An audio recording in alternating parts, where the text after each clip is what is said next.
قبر میں اس کے ساتھ جو ہوا ہوگا وہ اللہ پاک ہی بہتر جانتا ہے۔ عرب شریف میں دو دوست رہتے تھے، آپس میں گہرا ان کا پیار تھا اور بڑا آپس میں لگاؤ تھا۔ ایک ریاض میں رہتا تھا، دوسرا جدے میں رہتا تھا۔ ریاض والے کا انتقال ہو جاتا ہے اور کچھ دن گزرے وہ خواب میں آتا ہے اور آ کے کہتا ہے کہ اللہ کے لیے مجھے عذاب سے بچا لو، میری صورتحال دیکھو، میں عذاب میں مبتلا ہوں۔ پوچھا تو کس طرح عذاب میں مبتلا ہے؟ کہا کہ میں خود کبھی ڈرامہ نہیں دیکھتا تھا، کبھی میں گانوں بازوں کے قریب نہیں گیا، بچے میرے ضد کرتے تھے، وہ کہتے تھے ابو جی ہم نے ٹی وی خریدنا ہے، لینا ہے، میں نے ان کو ٹی وی دے دیا، تو آج ان کے ٹی وی دیکھنے کی وجہ سے قبر میں میرے اوپر عذاب ہو رہا ہے، اور تم اگر میرے گھر والوں کو جا کے میری کنڈیشن بتا دے، یقیناً وہ میرے اوپر رحم کریں گے، ٹی وی کو دور کر دیں گے اور اللہ پاک مجھے عذاب سے بچا لے گا۔ جس وقت یہ معاملہ ہوا، صبح اٹھا اس کو خواب بھول گئی، دوسرے دن پھر سویا، پھر یہی خواب آئی۔ اب اس نے ٹکٹ کروائی، جدے سے ریاض گیا اور ریاض جا کے گھر والوں کو ساری صورتحال بتائی، اور ساری صورتحال بتانے کے بعد اس کے بڑے بیٹے نے جب یہ بات سنی تو کہا کہ ہم ہرگز اس ٹی وی کو گھر میں نہیں رکھیں گے۔ ٹی وی کو انہوں نے ختم کر دیا، نیچے گرا دیا، ٹی وی ٹوٹ گیا، اور پھر اس طرح یہ معاملہ رفع دفع ہو گیا۔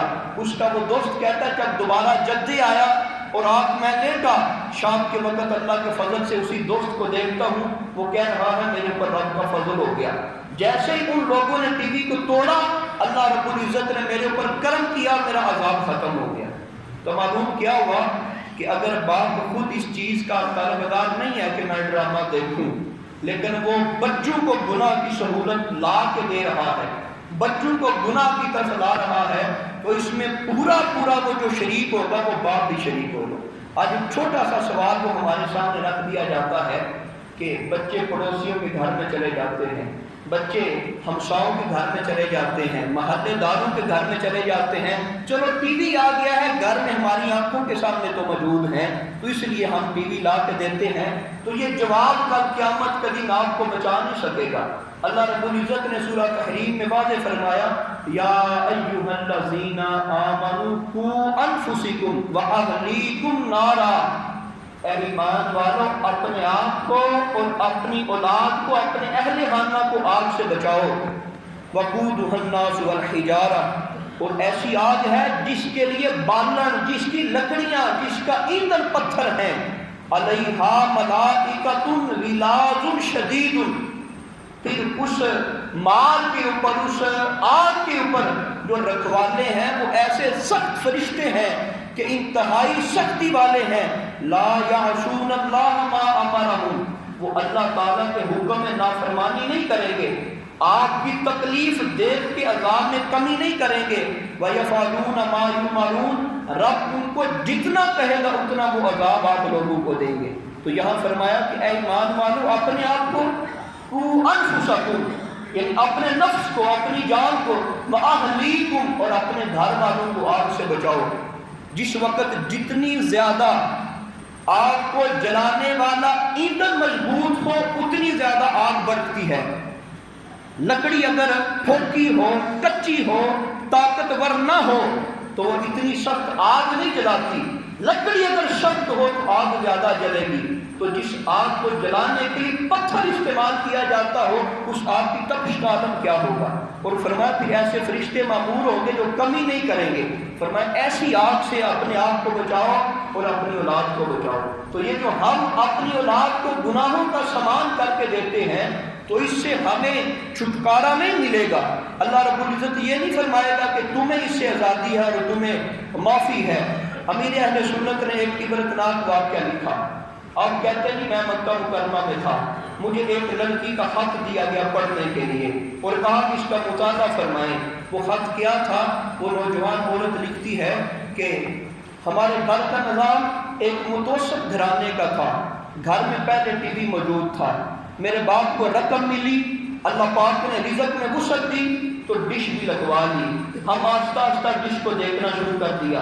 اور کہتی ہے، بچی کہتی میں سکول گئی، لڑکیوں کے ساتھ گفتگو ہوئی، انہوں نے مجھے بتایا کہ فلاں فلاں چینل کو بھی دیکھنا، میں نے فلاں چینل کو دیکھا، میں اپنے جذبات کے اوپر کنٹرول نہ کر سکی، گناہ کے طرف میرا ذہن راغب ہوا، میں روڈ پہ آئی تو وہاں پہ میں نے ایک کار ڈرائیور کو دیکھا، وہ تنہا تھا، میں نے لفٹ مانگی، میں نے اس کے ساتھ منہ کالا کیا، اور اس طرح میں نے اپنے آپ کو ذلت کے لیے پیش کیا۔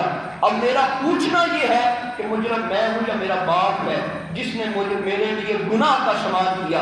اگر میرا باپ مجھے وہ ڈش اور وہ غلط پروگرام اور غلط چینل مہیا نہ کرتا تو یقیناً میں یہ گناہ نہیں کرنا تھا۔ آپ اندازہ لگائیں، ہم تنہائی میں بیٹھ کے بالکل فری اپنے آپ کو سمجھ رہے ہوتے ہیں، لیکن ہم نے جو اپنی اولاد کو گناہ کے لیے مواقع دیے ہیں اس میں پورے ہم بھی شریک ہوں گے۔ اور پھر ایک اور باقاعدہ امیر اہل سنت کی بارگاہ میں یہ چیز عرض کی گئی، آپ کی بارگاہ میں یہ ایک مکتوب پیش کیا گیا جس کا خلاصہ آپ نے یہ بیان کیا۔ آپ کہتے ہیں کہ ایک نوجوان کہتا ہے دعوت اسلامی کے ماحول میں وابستہ ہونے سے پہلے گناہوں کی طرف میرا ذہن مائل تھا، تو میں جس وقت دعوت اسلامی کے ماحول میں آیا تو مجھے اللہ رب العزت نے گناہوں سے معافی کی توفیق دے دی۔ میں اپنے گناہوں پہ رو رہا تھا گھر میں بیٹھ کے، اور میری آہوں بقا کی آوازیں گھر سے باہر جا رہی تھی۔ میرا باپ آیا دلاسا دینے کے لیے، گفتگو کرتا رہا، میں نے ان کی گفتگو کو سنا، قبول کیا، دل سے احترام کیا۔ بالآخر کو مجھے خاموش کرانے کے لیے وہ کہنے لگے کہ بیٹا ابھی تیری اتنی عمر نہیں ہے، میں تیرے ذہن کو تبدیل کرتا ہوں، آؤ کچھ ہنسی مذاق کی چیزیں دیکھ لو، آؤ خوشی کی چیزیں دیکھ لو۔ وہ مجھے اٹھا کے لے گیا، میں ٹی وی دیکھا، اور پھر آہستہ آہستہ میں جب ٹی وی دیکھتا رہا میرا مائنڈ چینج ہوتا رہا، یہاں تک کہ میں نے فلمیں دیکھنا شروع کر دی، میں نے ڈرامے دیکھنا شروع کر دیے، اور میری یہ کیفیت ہوئی کہ میں ہر وقت اپنے آپ کو گناہوں کے اندر، فلم و ڈراموں کے اندر مبتلا رکھتا ہوں۔ تو پھر یہ سوال کیا گیا کیا اس کے اندر میں مبتلا ہوں گا یا میرا باپ بھی گناہ میں برابر شریک ہوگا؟ میں تو معافی مانگ کے اور گناہوں کی دنیا سے بالکل آر ہو کے الگ سے کمرے میں بیٹھا اپنے آپ سے مجاہدہ کر رہا تھا، لیکن مجھے مجبور کیا گیا اس لیے کہ بیٹا آؤ اور آ کے اپنے آپ کو سچ کر لو۔ اور بڑے نوجوان کہتے ہیں کہ ہم صرف اور صرف فلم اس لیے دیکھتے ہیں کہ اپنے آپ کو مطمئن کر لیں، ہم تو وقت پاس کرنے کے لیے دیکھتے ہیں، ہم تو اپنے آپ کو صرف فریش کرنے کے لیے دیکھتے ہیں۔ یہی فریش ان بندوں کو پھر آہستہ آہستہ گناہوں کی طرف لے جاتی ہے۔ حلفیہ بیان ایک پیش کیا گیا، اور حلفیہ بیان میں یہ گفتگو لکھی گئی۔ ایک عورت کا بیان ہے کہ میرے گھر میں میری پھوپھی بھی رہتی تھی، اور وہ امیر اہل سنت کی بیعت تھی، اور جس وقت میری پھوپھی کو یہ پتہ چلا کہ امیر اہل سنت بانی دعوت اسلامی حضرت علامہ مولانا الیاس سرکار قادری رضوی ضیائی آپ ٹی وی کے اوپر انتہائی سختی فرماتے ہیں، تو پیر صاحب کا حکم تھا اور تھا بھی وہ شریعت کے عین مطابق، تو پھوپھی کے دل میں یہ بات آئی کہ میں ٹی وی کو بیچ دیتی ہوں، گھر سے باہر نکال دیتی ہوں۔ تو پھر پھوپھی نے کہا کہ اگر میں کسی کو بیچتی ہوں تو وہ بھی جا کے ٹی وی دیکھے گا۔ بالآخر کیا ہوا، ٹی وی کو توڑ کر اسٹور میں رکھ دیا گیا جہاں وہ پرانی چیزیں رکھی ہوتی ہیں۔ وہ جمعے کا دن تھا، وہ جس اسلامی بہن نے خط لکھا وہ قرآن اٹھا کے بات بتاتی ہے کہ وہ جمعے کا دن تھا۔ جب یہ معاملہ ہوا تو میرے ہاتھوں میں نعتوں کی ایک ڈائری تھی، میں نعتیں پڑھنا شروع کی اور نعتیں پڑھتی پڑھتی سو گئی، تو اللہ کے محبوب کی زیارت ہوئی۔ اللہ کے محبوب نے آ کے مبارکباد دی اور کہا کہ ٹی وی کو نکال دیا تو میں اس لیے اس گھر میں آ گیا ہوں۔ اب بتائیں سرکار کو کتنی نفرت ہے۔ یقیناً وہ جو عورت ہے وہ پہلے بھی بڑا درود پڑھتی ہوگی، پہلے بھی سرکار کی بارگاہ میں ہدیہ نعت پیش کرتی ہوگی، اور سرکار کے ساتھ ایک حقیقی لگاؤ ہوگا، لیکن سرکار گھر میں تشریف نہیں لاتے تھے۔ ہم جو کہتے کہ ہمارے گھر میں بھی ہو جائے چراغاں یا رسول اللہ، ادھر ٹی وی بھی ہے، نیٹ بھی ہے، اور سارے غلط معاملات بھی ہیں، اور سرکار کو دعوت بھی دے رہے ہیں۔ اب کسی مہمان کو دعوت دیں لیکن انتظام نہ کریں اور سارا اس کے خلاف عقل کریں، اس کی چاہت کے خلاف کریں، وہ مہمان کب آپ کے گھر میں آئے گا؟ اگر وہ بھولے سے آ بھی جائے تو آپ کے گھر میں قدم رکھتے ہی واپس آ جائے گا۔ جس مہمان کو بلایا جاتا ہے اس کی شایان شان پھر وہاں انتظام بھی کیا جاتا ہے۔ سرکار کو گھر میں دعوت دینی ہو تو یہ انتظام نہیں ہے کہ کھانے بنائے جائیں، مرغم مسلم چیزیں بنائی جائیں، سرکار کو گھر میں بلانا ہو تو پھر گھر کو شیطانیت سے دور کرنا ہوگا، ہر گناہ سے دور کرنا ہوگا۔ آج ایک سادہ سا جملہ بول دیا جاتا ہے جی بیٹا ہمارا باہر ہے، ہم نے صرف اس لیے انٹرنیٹ لگوایا ہوا ہے۔ تو پھر جس وقت گھر میں انٹرنیٹ لگ جاتا ہے تو پھر آہستہ آہستہ ہر گناہ کا کام شروع ہو جاتا ہے، ہر برائی شروع ہو جاتی ہے۔ وہ کہتے ہیں جی نہیں وہاں پہ کال کریں تو بڑی مہنگی کال آتی ہے، ہمارا جی کرتا ہے ہم اپنے بیٹے کی تصویر دیکھیں، اس لیے ہم نے نیٹ لگوایا ہوا ہے۔ پھر اس نیٹ سے سارا دن غلط معاملات ہوتے ہیں، جوان بچیاں بھی نیٹ کا استعمال کرتی ہیں، بہو بھی نیٹ کا استعمال کرتی ہے، اور پھر جب دن بڑھ جاتے ہیں تو وہ بوڑھے والد صاحب بھی بیٹھ اس نیٹ کو دیکھنا شروع کر دیتے ہیں اور کہتے ہیں کہ ہم تو ویسے ہی اپنے آپ کو خوش رکھنے کے لیے، وقت پاس کرنے کے لیے کر رہے ہیں، لیکن اس کا نتیجہ کیا ہے؟ وہ جو بوڑھا باپ ہے وہ الگ گناہوں میں ملوث ہے، جوان بیٹی الگ گناہوں میں ملوث ہے، بیٹا الگ گناہوں میں ملوث ہے، اور صرف اس لیے کہ ہم نے بات کرنی ہوتی ہے۔ شیطان نے اس چیز کو بنیاد بنا کر ہمارے ایمان کو، ہماری روح کو کمزور کر دیا اور ہر وقت ہمیں گناہوں کے اندر مبتلا کر دیا۔ اللہ پاک نے ارشاد فرمایا وَمِنَ النَّاسِ مَن يَشْتَرِي لَهْوَ الْحَدِيثِ، فرمایا کتنے برے ہیں وہ لوگ کہ جو خریدتے ہیں لہو حدیث کو۔ لہو حدیث کیا کہتے ہیں؟ اس کی تشریح جتنے لوگوں نے بھی کی ہے، اس کی تفسیر جتنے بزرگوں نے کی ہے، وہ گانے اور باجے کے ساتھ کی ہے کہ گانا اور باجا لہو حدیث ہے جس کے ذریعے انسان اپنے آپ کو بہلاتا ہے۔ انسان تو کہتا ہے میں اپنا دل بہلانے کے لیے کر رہا ہوں، اور پھر ہمارے نوجوان پتہ نہیں کس طرف چلے گئے، وہ کہتے ہیں جی بابا بلے شاہ اس نے بھی یہ معاملہ کیا تھا، شاہ عنایت قادری کے سامنے یہ معاملہ ہوا تھا۔ یارو اگر آپ کو موقع ملے جو نیٹ چلاتے ہو، شاہ عنایت قادری کا نام لکھ کے گوگل میں سرچ تو کرو وہ کون سا بابا تھا اور کتنا پڑھا لکھا تھا۔ آپ کی پنجاب یونیورسٹی لاہور میں شاہ عنایت قادری کی عربی کتابوں پہ لکھی ہوئی پی ایچ ڈی ہو رہی ہے۔ اس نے لا کے اوپر عربی میں کتابیں لکھی شاہ عنایت قادری میں، اتنا سخت قسم کا وہ صوفی بابا تھا۔ اور آج ہم کہتے ہیں نہیں اس کے سامنے کنجریاں ناچتی تھیں، اس کی میلے کے اوپر آ کے کنجریاں ناچتی تھیں۔ یارو میں آپ لوگوں کا امام ہوں، میں اگر کہوں کہ میں موبائل کے اوپر کسی عورت کا ڈانس دیکھ رہا ہوں، آپ میں سے کوئی بندہ نہیں دیکھے گا یہ پیر ہے، یہ سید ہے، یہ امام ہے، کوئی بندہ نماز نہیں پڑھے گا، کوئی مجھے امام تسلیم نہیں کرے گا۔ حد ہو گئی لوگوں کی، شاہ عنایت قادری کو اللہ کا ولی بھی مانتے ہیں اور ساتھ کہتے ہیں کہ اس کے سامنے عورتیں آ کے ناچتی تھیں، اس کے ہر عرس کے اوپر آ کے عورتیں بگڑا ڈالتی تھیں۔ اور بلے شاہ سرکار وہ بندہ جو قرآن اور حدیث کی ساری زندگی تعلیمات دیتا رہا، لوگ کہتے ہیں وہ عورتوں کا لباس پہن کے ناچتا رہا ہے۔ آج ہم نے قوالوں سے دین سیکھنا شروع کر دیا، ہم کہتے ہیں قوال نے یہ بات کی تھی، وہ قوال تو اپنی دکانداری چمکانے کے لیے واقعات گھر کی آپ کو سنا رہا ہے، یا ان پیروں نے اور ان باپوں نے دکانداری چمکانے کے لیے اور اپنی راہ ہموار کرنے کے لیے یہ واقعات گھڑے تھے۔ جو پیر کہتے ہیں جی میلے کے اوپر ڈانس ہونا چاہیے، ناچ ہونا چاہیے، ڈھول ڈھمکا ہونا چاہیے، یہ کسی روایت میں نہیں آتا۔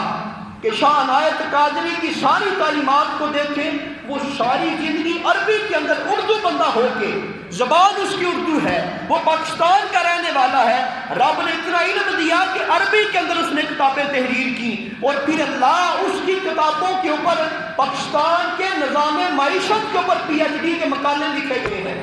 اتنی علمی شخصیت تھی، اور ہم لوگوں نے یقین کر لیا۔ ادھر وہ کل پرسوں کا یہ مسئلہ ہے، مفتی منیب الرحمان صاحب چاند کے بارے میں گفتگو کر رہے ہیں اور ہمارا میڈیا کہہ رہا ہے نہیں جی آپ کی بات نہیں مانی، فلاں کی ماننی ہے۔ ایک طرف ایک مفتی اعظم پاکستان بات کہے، وہ بات ماننے کو ہم تیار نہیں ہوتے، دوسری طرف ایک کنجر ایک قوال کہے۔ شاہ عنایت قادری کے سامنے آ کے عورتیں ناچتی تھیں، کنجریاں ناچتی تھیں، بابا بلے شاہ نے گھگرو باندھے، بابا بلے شاہ نے ڈانس کیا، وہ ہم مان جاتے ہیں۔ یہ ہمارا ایمان ہے، ہمارا دین ہے۔ ایک کامل عالم دین وہ بات کہتا ہے وہ ماننے کو تیار نہیں ہوتے، اور ایک وہ بندہ کہ جس کا ساری زندگی کا کام ہے لوگوں کو نچوانا اور پھر سارے لوگوں کے سامنے کنجرخانہ پھیلانا، اس کی بات ہم جلدی مان جاتے ہیں۔ بندے کو سمجھنا چاہیے، سوچنا چاہیے۔ رسول اللہ صلی اللہ تعالیٰ علیہ وآلہ وسلم کے صحابی حضرت نافع روایت کرتے ہیں، حضرت عمر رضی اللہ تعالیٰ کے بیٹے حضرت عبداللہ وہ سفر پہ گئے تو وہاں پہ صرف بانسری کی آواز آئی، انہوں نے کانوں میں انگلی دے دی اور کافی سفر کرنے کے بعد نافع سے پوچھا بتاؤ بانسری کی آواز آ رہی ہے؟ جناب نافع کہتے ہیں جی اب اس کی آواز نہیں آ رہی۔ آپ نے کانوں سے انگلی باہر نکالی۔ اب حضرت عبداللہ بن عمر نے کہا اے نافع میں نبی پاک کے ساتھ ایک بار سفر میں تھا، ایسے سرکار کے کانوں میں آواز پڑی، سرکار نے اسی وقت کانوں میں انگلیاں دے دی۔ یار دین یہ ہے کہ سرکار اس آواز کو سننا گوارا بھی نہیں کرتے، اور سرکار کی مخالفت کر کے بندہ ولی کیسے بن سکتا ہے؟ یہ بالکل غلط باتیں ہیں۔ دین کے ساتھ تاریخ کے ساتھ ان کا کوئی تعلق نہیں ہے۔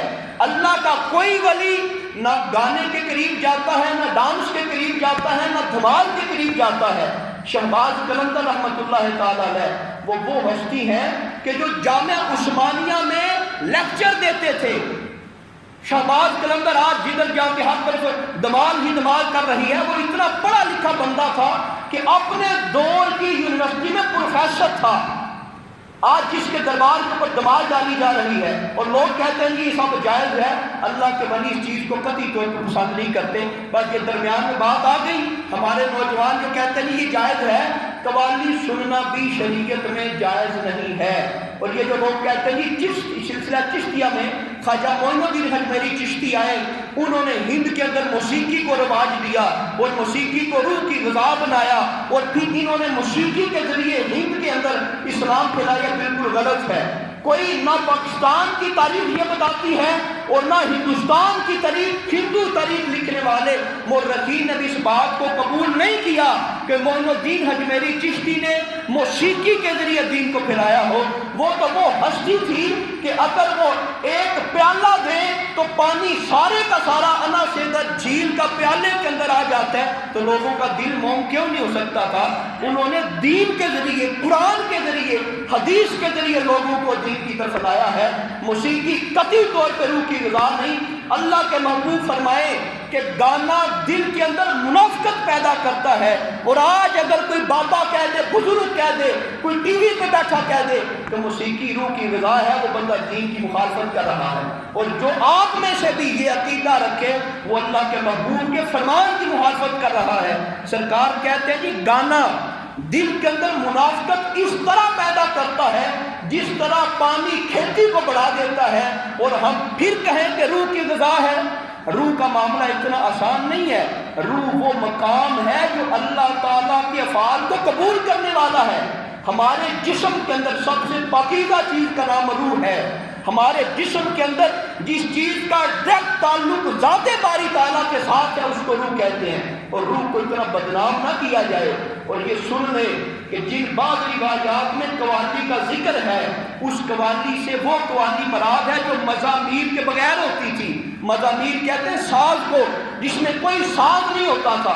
آپ یوں کہہ لیں کہ جس طرح ہم نعت پڑھتے ہیں، وہ نعت کا انداز ہوتا تھا، اس کو لوگوں نے قوالی کا نام دیا، جس میں بزرگوں کی منقبت ہوتی تھی، بزرگوں کی شان ہوتی تھی۔ اور قطعی طور پہ اسلام کے اندر گانا سننا، گانے والوں کے پاس بیٹھنا، یہ حرام قطعی ہے، یہ حرام ہے۔ جو بندہ اس کو حلال سمجھے وہ دائرہ اسلام سے خارج ہو جاتا ہے۔ اور ٹی وی کے معاملات اتنے آسان نہیں ہیں۔ لہو الحدیث، یہ جو آیت پڑھی میں نے سورہ لقمان کی آیت نمبر 6 ہے، اس کا شان نزول کیا تھا۔ ایک آدمی تھا جس کا نام تھا نضر بن حارث، وہ مختلف علاقوں میں جاتا اور وہاں جا کر مختلف کہانیاں سنتا اور مختلف قسم کی وہ عجیب عجیب باتیں سنتا، اور آ کے عرب کے اندر لوگوں کو اکٹھا کرتا، لوگوں کی انٹرٹینمنٹ کے لیے، ان کو خوش کرنے کے لیے، ان کا دل لگانے کے لیے، پھر وہ گھڑی گھڑائی کہانی آ کے بیان کرتا۔ تو اللہ رب العزت نے سختی کے ساتھ اس کے بارے میں آیت نازل فرمائی اور فرمایا وَمِنَ النَّاسِ مَن يَشْتَرِي لَهْوَ الْحَدِيثِ لِيُضِلَّ عَن سَبِيلِ اللَّهِ بِغَيْرِ عِلْمٍ وَيَتَّخِذَهَا هُزُوًا أُولَٰئِكَ هُمْ عَذَابٌ مُهِينٌ۔ ان کے لیے رسوا کر دینے والا عذاب ہے۔ ہمارے بھی نوجوان کہتے ہیں بھائی یہ ناول پڑھ رہا ہوں جی، اس میں بڑی اچھی کہانیاں ہیں، یہ ڈائجسٹ پڑھ رہا ہوں جی، بڑی اچھی کہانیاں ہیں، دل بہل جاتا ہے۔ اب یہ بھی دل بہلاتا تھا، لیکن اللہ پاک نے فرمایا اس بندے کے لیے اور اس کی بات سننے والوں کے لیے رسوا کر دینے والا عذاب ہے۔ حقیقت میں آپ ڈرامہ دیکھیں تو وہ بھی ایک ناول ہے، وہ بھی ایک لمبی کہانی ہے، وہ بھی ایک گڑا ہوا لمبا قصہ ہے۔ تو یہ ساری کی ساری چیزیں ہمیں اللہ اور اللہ کے رسول کے دین سے دور کر رہی ہیں۔ تو یہ گناہ کا بہت بڑا جو ہے وہ معاملہ ہے۔ تو اپنے آپ کو، اپنی اولادوں کو گناہ سے بچائیں۔ تحدیث نعمت کے لیے آپ سے یہ معاملہ عرض کر رہا ہوں کہ ہم نے بھی یہ بڑا دور دیکھا ہے گھر میں ٹی وی کا، اور آج میں یہ سمجھتا ہوں کہ واقعی ٹی وی گھر میں ایک ضرورت بن گئی ہے۔ ٹی وی جو ہے وہ گھر میں ضرورت بن چکی ہے، لیکن اس ضرورت کا استعمال درست ہونا چاہیے۔ وہ درست استعمال کیا ہے؟ وہ درست استعمال یہ ہے، اپنے گھروں سے وہ کیبل کی تار اتروا دیں، ڈش اتروا دیں، صرف تقریباً 3000 روپیہ خرچہ ہوگا اور آپ کے گھر میں مدنی چینل لگ جائے گا۔ وہ ایک چینل آپ دیکھیں، گھر کا نظام بدلا ہوا آپ کو نظر آئے گا۔ میں یہ منبر رسول پر بیٹھ کے کہہ رہا ہوں، میرا بڑا تھوڑا عرصہ میرے اپنے گاؤں میں گزرا ہے، کچھ وقت پڑھنے میں گزر گیا اور کچھ وقت یہاں گزر گیا۔ میرے اپنے گاؤں میں بڑی دل میں کڑن ہوتی تھی، یار میرے اوپر اس گاؤں میں کام کرنا ضروری ہے۔ اللہ نے میرے اوپر فضل کیا اور صرف ایک کام کیا کہ گاؤں کے اندر ایک الٹینا ہوتا ہے، اس کے ذریعے مدنی چینل لگوا دیا، اور اس کا رزلٹ میں نے کیا دیکھا؟ منبر رسول پہ بیٹھ کے کہہ رہا ہوں، نوجوان عورتیں جن کے بارے مجھے گمان بھی نہیں تھا، ان کے پیغام آتے سنا کہ اللہ کے فضل سے باجماعت ہم پکی نمازی ہو چکی ہیں اور کبھی نماز ہماری نہیں چھوٹتی، اور وہ گناہ جو گناہ کرتے کرتے ایک عرصہ گزر گیا تھا، اللہ پاک نے ہمیں سچی توبہ کی توفیق دے دی ہے۔ یارو اپنے گھر کے نظام کو بہتر بنانا چاہتے ہو، اپنے بچوں کو بہتر بنانا چاہتے ہو، بچیوں کو بہتر بنانا چاہتے ہو، تو لمبے چوڑے معاملات کرنا چھوڑ دیں، کسی کو تبلیغ نہ کریں، کسی کو کچھ نہ کہیں، ایک مدنی چینل گھر میں لا کے رکھ دیں، ضرورت بھی ہے اس کی۔ گھروں میں جب مائیں بہنیں کام کر کے فارغ ہو جاتی ہیں، اب کیا کریں؟ جب مل کے بیٹھیں گی تو ظاہر ہے کسی کا گلہ کریں گی، کس کا شکوہ کریں گی۔ اگر گھر میں مدنی چینل ہوگا تو توجہ ادھر ہوگی، ہر وقت حدیث سنیں گی، اللہ کے رسول کا فرمان سنیں گی۔ اور یہ بات آپ کو اس لیے بتائی کہ واقعی مدنی چینل کا بڑا رزلٹ ہے، بڑا نتیجہ ہے۔ وہ لوگ جو بڑے بگڑے ہوئے لوگ ہیں اور ایسے نوجوان کہ جن کو تبلیغ کر کے انسان دیکھے ان کے جسم پہ جوں تک نہیں ریگتی، اگر ان کو مدنی چینل کے پروگرام دیکھنے مہیا ہو جائے تو ان کی یقیناً دل کی اور ظاہر اور باطن کی کیفیت بدلتی ہوئی میں نے آنکھوں سے دیکھی ہے۔ تو یہ نظام ہونا چاہیے۔ یقیناً ٹی وی آج گھر کی ضرورت ہے، لیکن ضرورت صحیح طرح کی ہونی چاہیے، بہتر طرح کی ہونی چاہیے۔ اور یہ مسئلہ آپ نے واضح طور پہ سن لیا کہ اگر ٹی وی لا کے دینے کی وجہ سے بچوں نے کوئی گناہ کر لیا، بچیوں سے کوئی غلطی ہو گئی، تو اللہ رب العزت اس گناہ میں بڑے بھائی کو، گھر کے افراد کو، ساروں کو برابر شریک کرے گا۔ حدیث مبارکہ میں اللہ کے محبوب نے فرمایا ایک عورت 4 بندوں کو جہنم میں لے کے جائے گی۔ پوچھا گیا یا رسول اللہ کن کن کو؟ فرمایا بڑے بھائی کو لے کے جائے گی، عرض کرے گی یا اللہ سمجھاتا نہیں تھا، بیٹے کو لے کے جائے گی یا اللہ کہتا نہیں تھا، باپ کو لے کے جائے گی یا اللہ منع نہیں کرتا تھا، شوہر کو لے کے جائے گی یا اللہ مجھے نہیں روکتا تھا۔ 4 بندوں کو اللہ رب العزت کی بارگاہ میں دعویٰ کرے گی یا اللہ خود نماز پڑھتا تھا، خود اچھا تھا، اس کو پتا تھا گھر میں یہ کام ہو رہا ہے، مجھے روکتا نہیں تھا۔ 4 بندوں کو لے کے جہنم میں جائے گی۔ اور ویسے بھی ٹی وی دیکھنا کوئی ثواب کا کام نہیں ہے، اس پہ ہم درست قسم کے پروگرام بھی دیکھیں تو یہ غلط ہے۔ آج ہمارے بزرگ